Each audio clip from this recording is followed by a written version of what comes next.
저 멀리 네이션스 리그는 랭킹 8위 네덜란드가 랭킹 2위 벨기에를 무너뜨려 버렸습니다. 후반 72분의 코너킥에서 반다이크가 헤딩골을 넣었고 끝까지 무실점을 버티면서 네덜란드가 홈에서 1대0으로 승리하게 되었습니다. 그리고 10위 덴마크는 4위 프랑스를 무너뜨려 버렸습니다.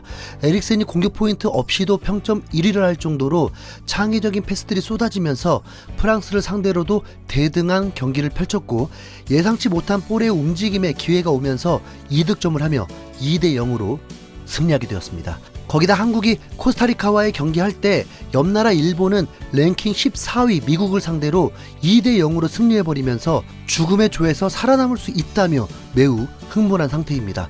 한번 시선을 바꿔서 보면 FIFA 랭킹 2위 벨기에, 랭킹 4위 프랑스, 일본을 상대한 미국처럼 강팀도 무득점을 할 수 있다는 것을 확인할 수 있었습니다. 아 맞다, 우루과이도 이란을 상대로 무득점이었죠. 선수들의 레벨뿐만 아니라 어떤 전술로 나오느냐에 따라서 상대의 득점을 차단시킬 수 있습니다. 네덜란드는 코너킥을 통한 헤딩골이었습니다.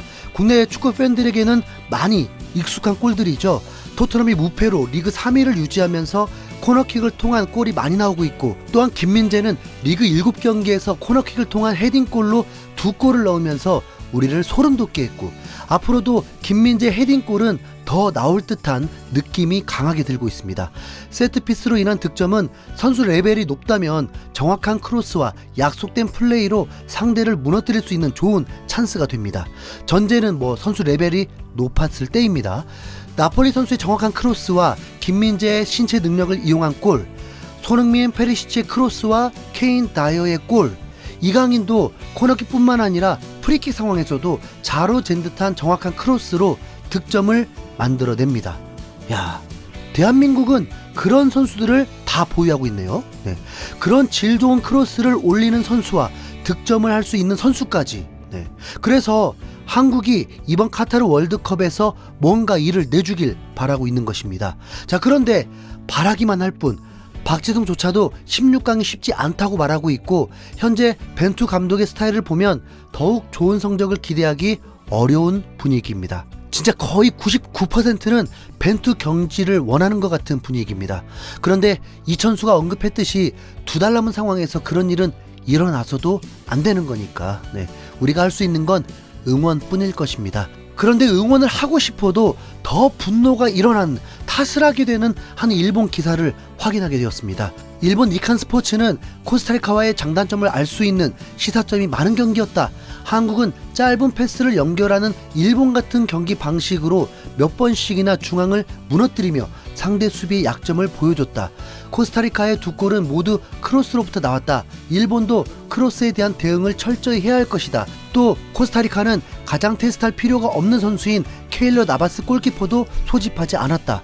이처럼 수호신이 없었기 때문에 100% 전력은 아니었다고 볼 수 있다. 가장 눈에 띄는 기사말은 한국이 일본 같은 경기 방식으로 플레이를 했다라는 거죠. 이건 현재 축구 팬들이 매우 신경이 곤두세워 있는 부분 중 하나입니다. 벤투 감독이 추구하는 빌드업이 결국 패스 플레이로 상대의 압박을 풀고 나가는 건데, 그걸 만만치 않은 상대 팀에게도 적용을 하려고 하니까 미치고 팔짝 뛰는 것이죠. 최소한 공격하려고 달려들어서는 안 되는 훈련이 필요한 상황이잖아요. 포르투갈, 우루과이에 프리미어리그 선수들이 질비한 가나를 상대하는 건데, 마지막 평가전인 만큼 그 중요한 실험마저도 우루과이 스타일과 전혀 맞지도 않는 일본이 조별리그에 상대하는 코스타리카를 한국이 평가전을 가지면서 일본만 좋은 일을 만든 것입니다. 상상도 해서는 안 되지만 만약 한국은 16강 탈락하는데 일본은 죽음의 조에서도 성공한다면 한국 축구 문 닫을 분위기 되는 거거든요.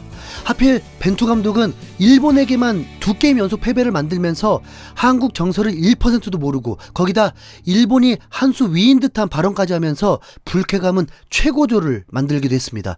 그런데 더 기름을 부어서 일본 좋은 일만 하다니, 참. 당연히 벤투 감독이 코스타리카를 부른 것은 아닙니다. 하지만 월드컵을 앞두고 코스타리카를 어떻게 상대할지는 벤투 감독이 정하는 거죠. 앞으로 100% 벤투는 앞으로 3개월만 보면 되는 감독이지만 본인도 커리어를 위해서 한국의 월드컵 성적은 중요할 거 아닌가요? 코스타리카전을 얘기하기 전에 일본은 미국을 상대했습니다. 미국을 상대한 건 북중미 코스타리카전을 대비한 경기라고 볼 수는 없습니다. 미국은 FIFA 랭킹 14위로 유럽 강호들과 대등한 레벨이기 때문에 어차피 네이션스 리그로 유럽팀을 상대할 수 없기 때문에 미국을 모셔온 것입니다. 본래 일본도 점유율 축구를 구사하는 팀인데도 미국을 상대로 일본은 실리 축구를 보여줬습니다. 스페인, 독일을 상대하듯 점유율을 내주면서도 날카로운 크로스와 키패스들로 기회를 만들면서 미국을 어렵게 했습니다. 본래 일본은 과정에 비해 결정력이 매우 안 좋은 팀인데 이번만큼은 2골이나 넣어버린 거죠. 수비는 완벽에 가까우면서도 유효슈팅을 한 개도 허용하지도 않았습니다. 미국이 시차적인 문제와 베스트 11까지는 아닐 수 있지만 선수 폭은 넓기 때문에 충분히 강팀이었습니다. 오죽하면 4년 만에 월드컵에 진출한 미국인데 일본에 패배하자 팬들이 엄청나게 분노하고 있습니다. 일본은 전력 100%가 아니더라도 미국을 상대로 강팀을 상대하는 시뮬레이션을 치렀습니다. 그런데 한국은 어떻습니까? 코스타리카가 도대체 어떤 경기 시뮬레이션인 건가요? 동남아 팀하고 붙습니까? 월드컵에서 상대하는 팀이 한국보다 한 수 아래인가요? 한국이 월드컵에서 살아남는 길은 체력과 전술밖에 없습니다. 그럼에도 코스타리카를 이기기 위해서만 달려들고 결과도 큰 소득을 얻지 못했습니다. 아니죠. 큰 소득일 수 있겠네요. 네. 월드컵에서는 이런 축구를 하지 않겠다. 뭐 이러면 되죠. 네. 강팀은 실점을 해도 다시 넣으면 된다 하면서 덤빌 수 있지만 한국은 이란과 일본처럼 월드컵에서만큼은 실점을 하지 않으려 하는 것이 가장 중요합니다. 물론 1998년 차범근 감독님처럼 비기기 전략이라는 말이 아니지만 한국은 충분히 역습으로도 좋은 퀄리티를 낼 수 있는 다크호스 팀입니다. 우선 두말하면 잔소리, 손흥민이 있고 황희찬이 있습니다. 손흥민은 명실상부 최고의 역습 전문 선수라고 해도 과언이 아니고 황희찬은 이번 코스타리카전에서도 실내만 받으면 많은 움직임으로 포르투갈, 우루과이도 어렵게 할 수 있는 선수입니다. 거기다 미드필더의 황인범도 탈압박은 나쁘지 않고 이강인은 하프라인 아래에 있을지라도 탈압박과 동시에 상대를 무너뜨릴 수 있는 패스 한 방이 있습니다. 김민재는 이미 월클 수비수고 윤정규 인터뷰가 사실이라면 월드컵에서는 그러지 않을 것입니다. 자, 무엇보다 한국은 월드컵에서 세트피스 골이 매우 중요합니다. 강팀도 어찌할 수 없는 실점을 만드는 유일한 방법입니다. 우선 한국 축구에 대해 비판적인 시각이 매우 많지만 선수 자체로만 본다면 과거 다른 어떤 월드컵과 비교해도 손색 없으며 오히려 더 레벨이 높다고 개인적으로 생각됩니다. 한국을 리버풀하듯 윙백을 올리는 황당한 플레이보다 브렌트포드, 리즈 유나이티드 정도로 인지해서 강팀 잡는 대한민국이 될 수 있기를 바래 봅니다. 벤투 알았지? 이상 흰수염 고래였습니다. 감사합니다.